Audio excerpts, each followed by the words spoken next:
Hey, what's up guys? It's Gutex. I'm back again with Justin Wong, and we thought it would be cool to do a little Q&A session for all the questions that we got on Twitter and Facebook since we didn't really have time to answer them during Cross Counter. So thanks for spending a little extra time with us, Justin. No problem, anytime. First question comes from Sogundi on Twitter, and he wants to know, what improvements would you like to see on your favorite character in the arcade version of Super Street Fighter 4? My favorite character of all time is obviously Chun-Li. Mm-hmm. So she's already such a good character. I think the only reason why I don't play Chun-Li is because I don't like her when she's a charge character. That's why I played her in like Third Strike and like Marvel's Capcom 1, because she wasn't a charge character. So if I want to see any type of improvements, I would say make all her ultras and supers and fireballs into a fireball motion instead. But that would be too cheap of a character. But I guess if I have to choose one of my favorite characters I use in Street Fighter 4, it would probably be Makoto. And just basically give her some more defense and make her Karakusa have less recovery time. Because that's the big problem. Because if you see in Third Strike, if someone jumps over a Karakusa, she recovers her in time and able to get a parry.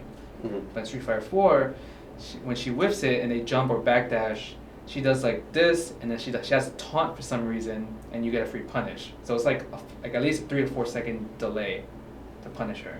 So it's kind of bad. That's what makes her not scary at all.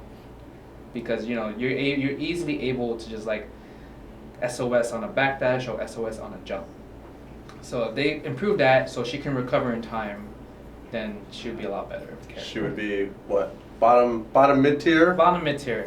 But it's just something to make the opponents more scared about, because they're not really scared. Makes sense. Makes sense. Next question comes from Kevin RSF on Twitter. What character are you looking forward to in arcade edition? Well, they only announced 2 characters, Yan and Yang. So I hope. But we do know that there is at least one more character. I think there's at least one more. I've heard there's one more. Yeah, I heard that too. So are you looking forward to that one?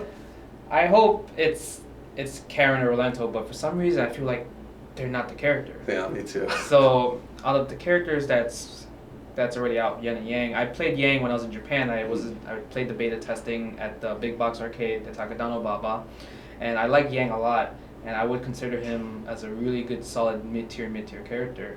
So I would definitely I could see myself using him a lot when the arcade edition comes out. How did he compare to his Third Strike version? He's actually more into second impact style Yang. Oh, see, now I don't even know what you're talking about. Like basically he's better. Oh, okay. Second impact. All right, I didn't play second impact. Because obviously in Yang and Third Strike, if you want to combo into like the EX swipes, you have to do like low medium kick or like low short low jab. So it's not really hit confirm.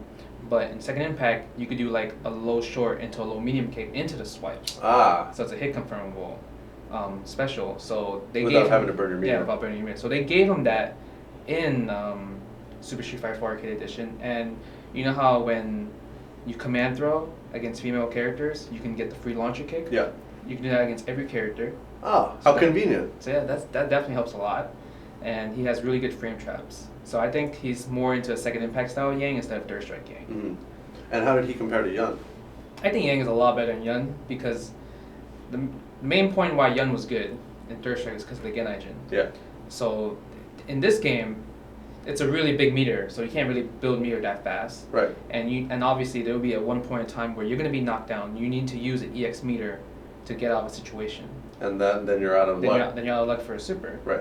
And then even when you achieve the super, the Genai-jin, it's so slow compared to Third Strike where it makes every move like 0 to 1 frame. Mm-hmm. This super, it just gives you the ability to combo nonstop until the ultra ends. So it doesn't really give you any like faster frames or anything. Gotcha. There you have it. Next question came from Facebook from Wilbert Herrera. What's the most important thing to keep in mind when applying offensive pressure? Well, when I'm playing like Rufus or like Cammy, the first thing you have to like think about is the opponent gonna like do a desperate dragon punch or a desperate EX move that gets out of them in situations. So I would always go balls out in the first time just to see if he's gonna do a desperate uppercut or not. So that tells you some information about, okay, can you be more aggressive, or do you have to be passive aggressive? So if he's too aggressive, then obviously you have to like kind of like do it. Let's say you do a dive kick, and sometimes you have to block. But then if he doesn't Dragon Punch, I say go all out until he does the desperate move. So then the second time that you predict that's going to happen, you block it, and you punish him for it, it's a good 40% chance that he won't do it anymore. Makes sense. Yeah, that's how I see it. Good looking out. Good looking out. Next question from Daniel Chung. How do you overcome bad matchups besides playing the character? Do you just play your bad matches until you get used to it, or is there a better way? Well, I go to like, I guess not a lot of people know, but I can play like a lot of characters, so I go to training mode and just learn every character, learn their pros, learn their cons, and then just think about it in my head, like, okay, theoretically this character could do this, and this character could do that. Like for example, if you're playing against Ryu with Rufus, like obviously you can't just go a lot of dive kicks. You have to play more of a ground game with Rufus against Ryu. So like I was learning Ryu, and then just learning Ryu just made me realize, okay, all his like pokes and all his normals in general are always mainly like high attacks to counter air moves. Mm-hmm. So then from there you can't really just dive kick like crazy. So you have to play like a ground game with like using Rufus' rolling kick down forward medium kick a lot more, using his standing roundhouse to like go over his low medium kick, because that's what Ryu players mainly go for. That's the main button of Ryu's low medium kick and the fireball. So using those type of pokes, and then eventually you can go from a dive kick from a close distance, but you can't do it from a really far distance, where a lot of characters you can. Like if it's Rufus and Bison, it's easier to do a really high dive kick from a really big jump and land at him correctly, because it's harder for Bison to react, since his only good poke is roundhouse, and if you delay it, the dive kick, you beat the roundhouse. Right. But against Ryu, you just throw the jab Dragon Punch. If you delay the dive kick, no matter what, the jab Dragon Punch will beat the dive kick, and he gets a free EX or Super or Ultra.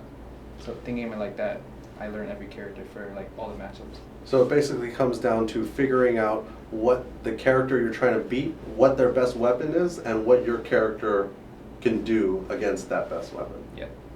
Awesome. Well, there you have it. Justin, thank you so much No for problem. spending a little extra time with us. If you want to check out more about Justin Wong, you go to Evil Genius's website. You can find that link in the description. And of course, if you haven't seen him on this week's episode of Cross Counter, you can check that out also in the description. My name is Gutex. I'm Justin Wong. Later. Laters.